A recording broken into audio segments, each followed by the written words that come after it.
Hi everyone.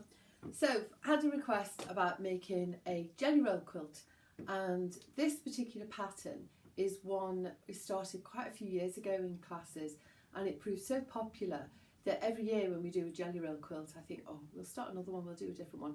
And we have looked at other patterns that you can use with jelly rolls, but this is the one that I seem to come back to all the time. So some of you might be saying, what's a jelly roll? What on earth is a jelly roll? So the term was first coined by the fabric manufacturer called Moda, and in the States, jam is referred to as jelly. So if the strips of fabric are cut at 2.5 inches wide by the full width of fabric, so 44 inches. So we've got selvages on both ends. So what happened is they would cut 40 strips of fabric and then lay them all on top of each other and roll them up into a coil. And so they would call it a jelly roll, whereas we would say a jam roll. So that's all that is.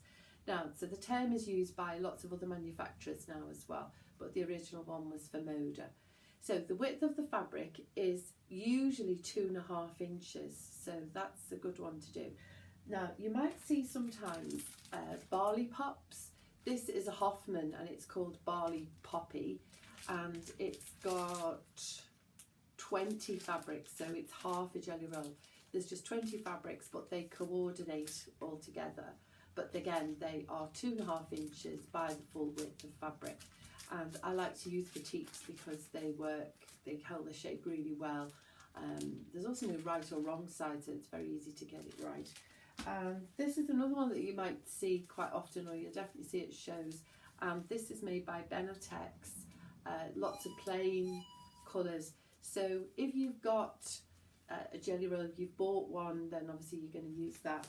What some people do is they collect jelly rolls. So this is my bag of leftover jelly rolls. So I would just pop them in as I've got them, and there are some boutiques, there's all sorts of mixtures of things in here, and some people quite often they'll cut a 2.5 inch strip off some fabric and just make their own. So the samples I've made today are just out of my bag, but this is my scrap bag of jelly roll strips. So not scrap bag of every other fabric, which is now, I can't put the lid down and we don't know how that's happening. So the first thing to do is I'm going to show you these two quilts. Now these are lap quilts, and if you look, that's the finished piece, and if I hold it that way, this is the block that we're going to make, and then it's turned on point, so you get this effect, so it looks completely different. And this was made from a jelly roll set, and then I used it's an ivory white on white tone, and then 2 borders around it.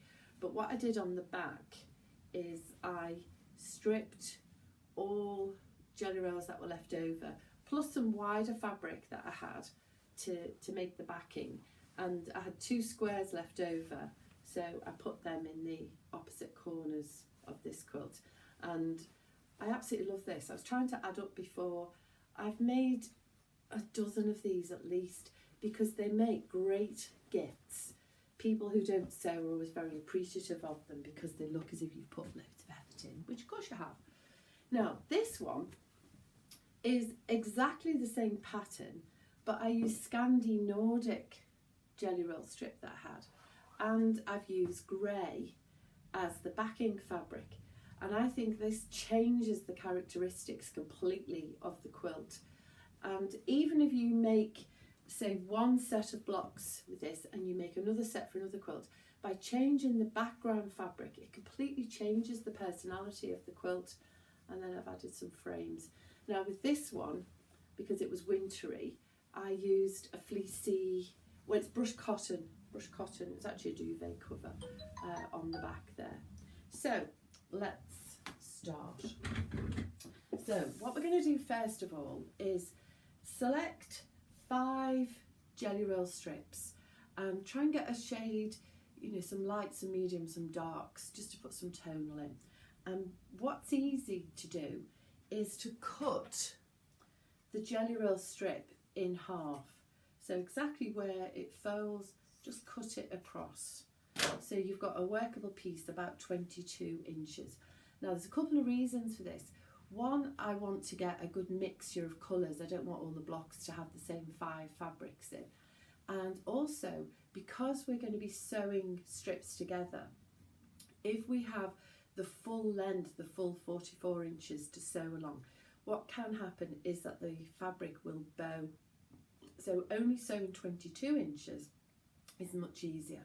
But what is I find is a good idea is when we're sewing together, if we start at one end, so we've got a selvage at one end and we've got the cut end, is to sew down when we're joining those 2 strips, and the same when we're joining so strip 1 and strip 2, strip 3 and 4 we sew together, but when we're joining those together to go from the other direction, so we're sewing up, down, and I'll show you one set that I've done already.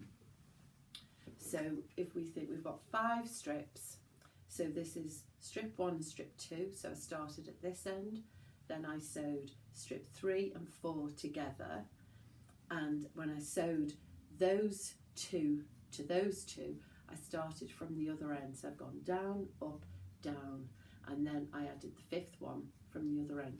So don't sew 1, then add 2, then sew number 3 onto there, then number 4, then number 5. Do them in 2s and 2s and build them up. You'll just find it'll stay straighter. Now, I then pressed, all the seams are going the same way. So on this one, all the seams are running that way down. So it's just easier to do that. So we should have a piece that's 22 inches across.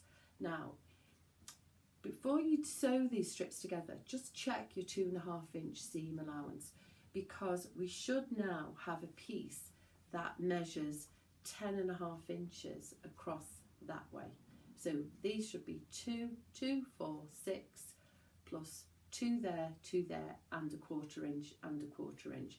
So it should be 10.5 inches. So that's a good idea. So that's one sequence of 5. And then I've sewn another sequence of 5. So exactly the same technique. And I've tried to add some darks, some mediums, and a light just to break it up.